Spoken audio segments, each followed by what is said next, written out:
25 starters as a special dispensation being allowed to start out of the 26 entrants, and Alain Prost leads away down to Redgate. The conditions are now good enough for us to use the helicopter and let you look down at the circuit as Prost goes into Redgate. Now he goes to what used to be called Hollywood because it used to be solid trees in those days, no longer, and the viewing is incomparably better, of course, through the Craner curves. Enormously spectacular. I hope it brightens up later so that we can see them all the way through to the old hairpin, now up to the second fastest part of the course underneath, alongside Starkey's Bridge. They're doing about 170 miles an hour here in race conditions, up to McLean's, the right-hander, which is a 90-mile-an-hour corner, climbing up to the blind Brow, which goes into Coppice, which they're approaching now. And I can see dry patches on the road there, and that may well encourage people to come in very early indeed. A couple of laps of this, and it may well be slicks conditions. It looks quite marginal already, so it'll be interesting to see who goes for the very early pit stop. But this breeze has dried the track a lot more than one would have expected. There is a steady breeze coming across, but it's looked so damp and overcast.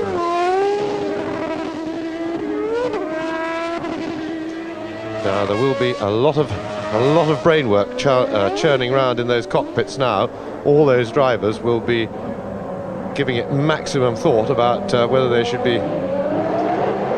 and when they should be changing onto slick tyres. Rounding the Melbourne hairpin, that's the penultimate corner on the track. There is Alain Prost leading the field. He'll slow it right down now, letting the field bunch up behind him so that he doesn't have to sit too long in gear at the front of the grid. He had a little practice start there, so did Damon. And JJ Leto's done the bright thing. He has put slicks on. He has taken the gamble. He is on slicks. He's in the pit lane.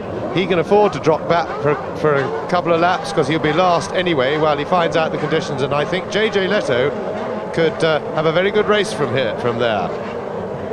So do I. It's one of my dark horses for victory, and what an incredibly popular and innovative victory it would be, as you see Michele Alboreto rounding the left-hander at Goddard. When you see, there's the man with the green flag. When you see the red, it will be from 4 to 7 seconds before the green, and the start of the 76th lap.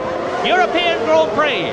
Prost gets away well, so does Hill, so does Schumacher, and Wendlinger is coming up well. Senna is crowded out and is down to 5th position, and Wendlinger is up into 3rd place ahead of Schumacher. Brilliant start by the Austrian driver in the black Sauber. Prost leads, Hill 2nd, Wendlinger is 3rd, and Ayrton Senna is up to 4th position ahead of Schumacher and challenging Wendlinger as they go round the right-hander into the old hairpin. Senna is up to 3rd.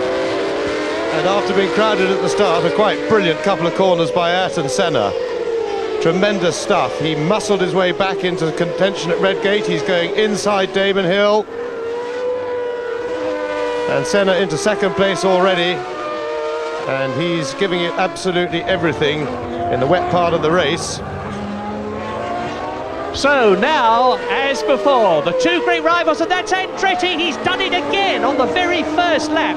Mario Andretti is out, as he was in Brazil, as he almost was in South Africa. 3 Grand Prix, and he has only done 3 full laps. And so out is Wendlinger. So 2 retirements already. Michael Andretti and Carl Wendlinger, and Senna goes through into the lead.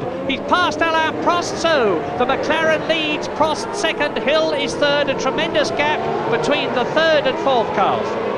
Yes, and that must be caused by the Andretti and Wendlinger incident. We would assume that they may have had a coming together. We'll try and find out. Senna going away, but I expect that Damon Hill will be looking for a way past his team leader Alain Prost, who doesn't like the wet and won't be in a hurry. Senna, you see, on opposite block there out of Redgate, sliding his car. And Senna took to the wetter part of the track to get past people going down this hill here on the first lap to the old hairpin. But with the circuit drying out, Senna needs to get a really big lead if he can, because the Williams